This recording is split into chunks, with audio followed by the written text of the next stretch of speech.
The Arizona desert in 1847 was not a place for the faint of heart. Dust storms rolled in without warning.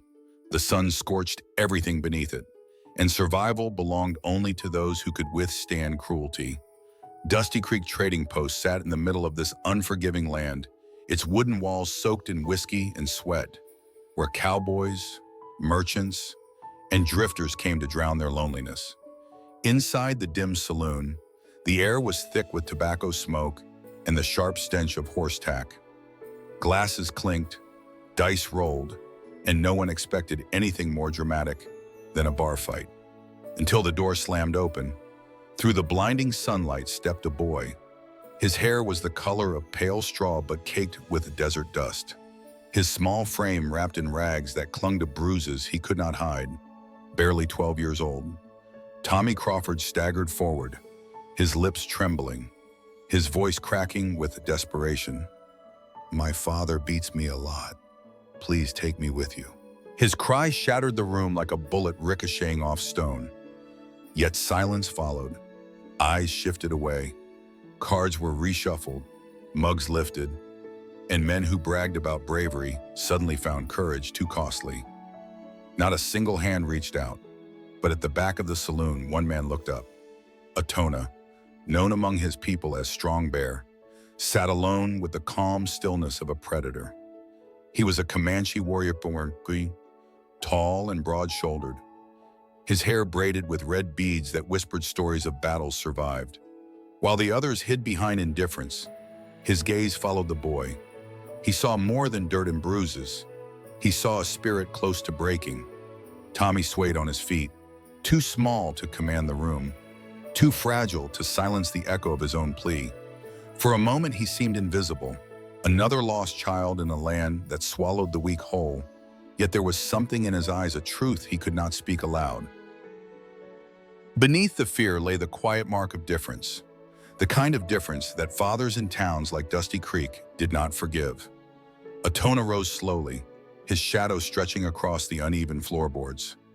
The murmurs died down, replaced by unease. The warrior's presence was like the desert wind before a storm, heavy with warning. His eyes met Tommy's, and in that silent exchange the boy felt something he had never known in his father's house, the possibility of safety. Outside, the sun beat mercilessly, and yet inside the saloon, time seemed to stop. No one dared move. They had heard the boy's words. They had seen the bruises. But survival in Dusty Creek meant looking away. Pretending cruelty was none of their concern. Everyone except the one man who had lived his whole life resisting erasure, refusing to bow to a world that demanded silence. That day, amid dust and smoke, a beaten boy and a warrior from a tribe long persecuted found each other. Neither knew what would come, but destiny had just shifted. In a land poisoned by prejudice, a gay child cast out by blood had begged to be saved, and the man who stood to listen would change his life and his own bow in ways neither could yet imagine. If you believe stories like this one matter, stay with Heart Stories, because sometimes the smallest voices carry truths the world needs most. And perhaps the lesson is this, even in the harshest deserts: compassion can be the water that saves a soul. The saloon door slammed again before the dust of Tommy's plea had settled. Jeremiah Crawford burst inside, his boots heavy on the warped planks, his shirt stained with whiskey. His eyes, bloodshot and wild, scanned the crowd until they landed on the boy huddled near the back.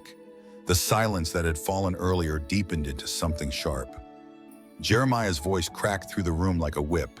He shouted his son's name and demanded he come forward. The boy shrank, his hands tightening around the wooden post beside him, but Jeremiah lunged, his fists clenched, his spit flecking the floor as he swore the boy belonged to him. No matter the bruises on his skin or the fear in his eyes, he tugged at Tommy's arm, jerking him toward the door. But before the child could be dragged outside, a wall of muscle stood in the way. Atona rose like stone pulled from the earth. His frame blocked the doorway, his voice low but steady. He pointed to the purple marks that ringed Tommy's wrists, the dark bruises on his cheek, the shallow cuts that had not yet healed. His words were few, but they cut deeper than Jeremiah's rage. This boy carries wounds that do not come from play. They come from cruelty. The patrons of Dusty Creek trading posts shifted uncomfortably, eyes darting anywhere but at the battered child. They had seen it before. Of course, Jeremiah was known for his drinking, for his temper that boiled over without cause. Yet when confronted with the evidence, their mouths stayed closed. To speak meant to take a side. And in a land where power often came from violence, silence was the safer choice. Tommy's voice, however, broke through that silence, fragile, yet unyielding. He spoke words he had never dared to say in public. "I won't go back. Not for who I am." His father froze, startled less by the defiance than by the meaning tucked inside it. Jeremiah's lip curled, as though the boy's confession confirmed what he had always feared, that his son carried a difference he could not bend into shape, a softness that did not fit the mold of men he respected. The weight of those words hung in the air. Some understood at once. Tommy was not just beaten for disobedience or poverty, but because Jeremiah despised the way his son walked, the way he looked at the world with gentleness, the way he did not fit the rigid pattern his father demanded. At that moment, old Pete, the wiry storekeeper who had run the post for decades, stepped forward. He cleared his throat, and with him came the town's marshal, drawn by the commotion. Jeremiah roared that the boy was his blood, his property. But the marshal laid a firm hand on his shoulder and unrolled the charges already whispered about for months. Public drunkenness, assault, abuse. Too long had it been ignored. But now, anything with the boy standing in full view of his injuries, there was no room left for denial. Jeremiah fought, cursed, tried to wrench free, but the marshal forced his hands behind his back. Shackles clicked into place, not just around wrists, but around the authority Jeremiah had wielded unchecked. He spat promises of revenge as he was dragged from the saloon, but the echo of his rage grew smaller with every step. In the stunned quiet that followed, Atona knelt beside Tommy, his hand resting lightly on the boy's shoulder, offering strength without words. Tommy did not tremble this time. He had spoken his truth, however dangerous, and it had been heard. Old Pete muttered that the boy should not be left alone, and the marshal, still holding Jeremiah's papers, nodded in agreement. Dusty Creek had no orphanage, no home that could take him in safely. The warrior in the corner, however, had already made his decision. By evening, Tommy walked beside Atona, leaving the trading post behind. They followed a narrow trail into the canyons, the glow of firelight waiting where the Comanche had built his home out among stone and river. For the first time in years, the boy stepped away from his father's shadow. There is a lesson here, buried beneath the dust and shame. Too often cruelty hides in plain sight, and too often people look away, believing silence protects them. But silence is not protection. It is permission. The boy's whispered truth pierced through a wall of indifference, and in that moment, change began. Sometimes all it takes is one voice refusing to be quiet, and one soul willing to stand beside it. The canyon where Atona lived was a place untouched by the noise of Dusty Creek. It lay hidden between high walls of red stone, where the river cut a silver path and the wind moved like a song. To Tommy, it felt like stepping into another world. There were no bar fights, no drunken shouts, no heavy boots on wooden floors. Instead, there was the crackle of fire, the soft hum of insects, and the smell of earth after rain. The house itself was simple but strong, built from stone and timber, with a small garden of corn and squash carefully tended behind it. Herbs hung drying by the window, and in the corner, a stack of books rested, their covers worn from years of hands turning their pages. Tommy, who had known nothing but violence in his father's house, stared at these details as if they were fragments of a dream. Atona guided him slowly into this life. The warrior rose with the sun and worked with patience that seemed unshakable. He taught Tommy to build a fire that would not die in the night, to track rabbits across the canyon floor, to hold a bow not as a weapon of rage, but as a tool of survival. Evenings were for stories told under stars, for learning letters on rough paper, for shaping a new rhythm of living. It was within this rhythm that the boy began to open. One night, sitting by the fire with shadows flickering on the canyon walls, Tommy spoke words that had weighed on him longer than the bruises. His voice was quiet, yet every syllable carried the weight of shame he had been forced to carry. "I think I'm different," he whispered. "I don't like girls the way other boys do. That's why P hates me." The fire popped, sending a spray of sparks into the night, and for a moment Tommy thought he had said too much. He looked at the ground, waiting for judgment, but Atona did not turn away. Instead, the warrior's voice carried a story of his own. He told of the time soldiers forced young Comanche children into schools where they were beaten if they spoke their language, where they were told their heritage was shameful, something to be erased. He had been ordered to forget the songs of his people, to bury the truth of who he was. Then Atona placed his hand gently on Tommy's shoulder.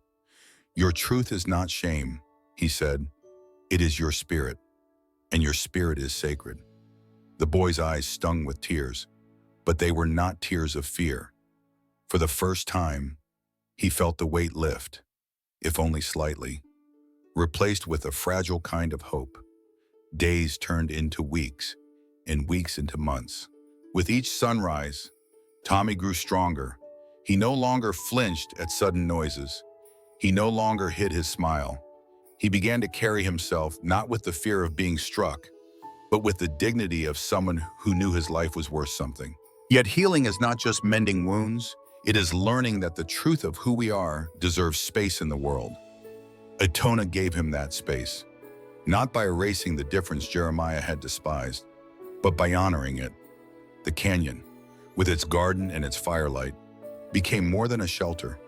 It became a place where a boy abandoned for his nature could learn to stand in it without apology. And the lesson was simple. Though the world beyond the canyon would never make it easy, what others name as weakness may be the very core of our strength. To accept that truth is to begin the long path from survival to life.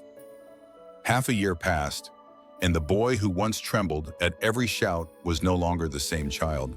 Tommy had grown into his shoulders, his frame steadier, his eyes carrying a strength that came not from defiance alone, but from the quiet knowledge that he was worth protecting. The canyon had become his refuge, the fire a steady companion, the lessons of Atona shaping him into someone his father would not recognize. Yet Dusty Creek had not forgotten Jeremiah Crawford, and Jeremiah had not let go of the son he once called property. One evening, when the canyon lay bathed in the gold of a dying sun, the sound of hoofbeats thundered across the dry earth. Jeremiah returned, this time not staggering drunk, but sharpened by vengeance. 2 armed men rode at his side, their rifles gleaming. In his hand, Jeremiah waved a folded paper, shouting that the law now stood with him.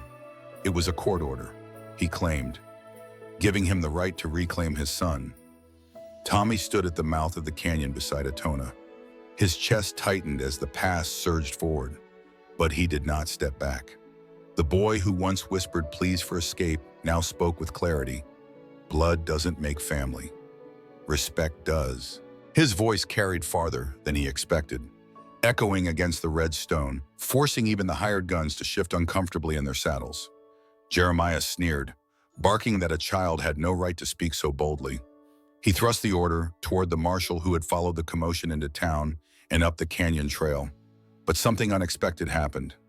One by one, townsfolk arrived, drawn by whispers that Jeremiah was coming for his son. They carried not just words, but evidence, bruises they had seen, drunken rages they had endured, scars Tommy could not hide when he fetched water or food. The marshal unrolled the paper, eyes narrowing at the signatures and seals.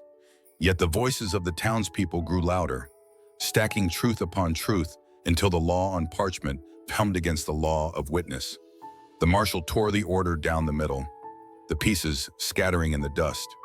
The gesture silenced even Jeremiah, who stood blinking as though the ground had shifted beneath him. Rage replaced confusion. He cursed his son, called him ungrateful, unnatural, unworthy. But Tommy did not flinch. He stepped forward, the canyon wind catching his hair, his eyes steady on the man who had beaten him into silence. "I forgive you," he said, his voice calm. "But I will never return to a house where love doesn't live." The words fell like stones, heavy and immovable. Jeremiah's face flushed with humiliation. His companions shifted uneasily, unwilling to fight a crowd that now sided with the boy. At last, Jeremiah spat on the ground, turned his horse, and rode away, his pride crumbling with every hoofbeat fading into the distance.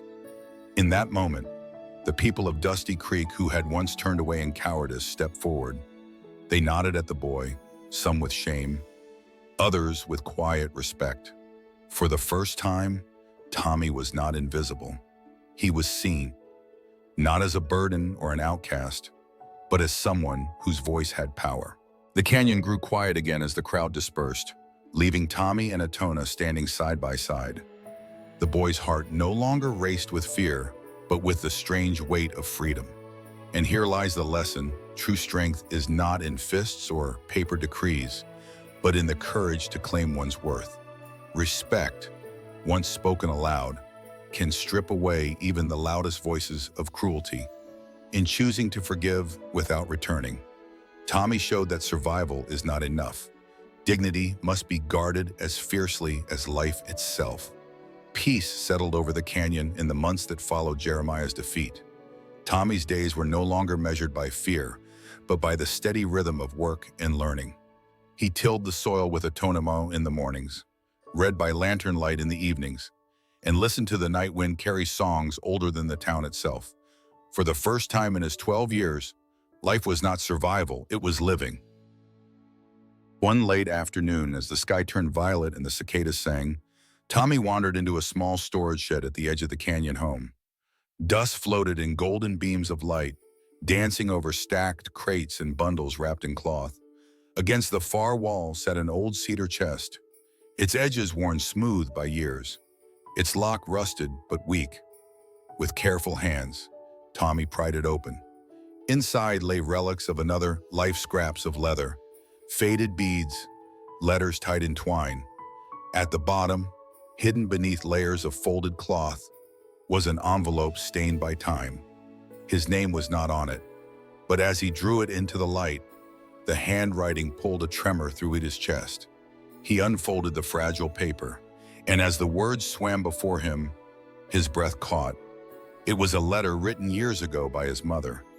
She had been younger then, caught in a moment of terror and mercy. In it, she told of a day when soldiers raided a Comanche camp, and amid the chaos she had shielded a frightened boy, slipping him water, guiding him toward escape. That boy, she wrote, was Atona. Tommy's hands shook as he lowered the letter. The warrior who had saved him from despair had once been saved by the very woman who gave him life. It was not chance that had led Atona to Dusty Creek, nor pity that moved him to take in a beaten child. It was the circle of a promise repaid across time, a thread of kindness that refused to be broken. When Tommy showed the letter to Atona, the warrior's eyes softened with memory. He nodded slowly, then placed a steady hand on the boy's shoulder. "Your mother saved me once," he said. "Now, through you, I have saved her son. The circle is complete." Tears welled in Tommy's eyes, but they were not the tears of the abandoned child who had once begged for rescue in a saloon. They were tears of belonging, of finally knowing he was more than a burden carried from pity. His life was not an accident of compassion, but the fulfillment of a bond that reached beyond blood, beyond hatred, beyond time itself. The canyon fire burned bright that night, casting long shadows against the red walls. Tommy sat by its warmth, the letter folded in his hands, and realized that his story had changed. He was no longer the boy defined by bruises or rejection. He was proof that family is not forged by the iron of blood, but by the flame of love, choice, and loyalty. And perhaps that is the lesson left behind. Cruelty can cut deep, but compassion travels farther, weaving lives together in ways we cannot always see. Love, when chosen, becomes stronger than destiny. What about you? Do you believe family is built on blood or on the love we choose to share? Tell us in the comments. We want to hear your truth. If this story touched your heart, subscribe to Heart Stories, Share it with someone who needs to hear it, and never forget the smallest act of kindness can change the course of a life. Stay with us, because here every story is a heartbeat.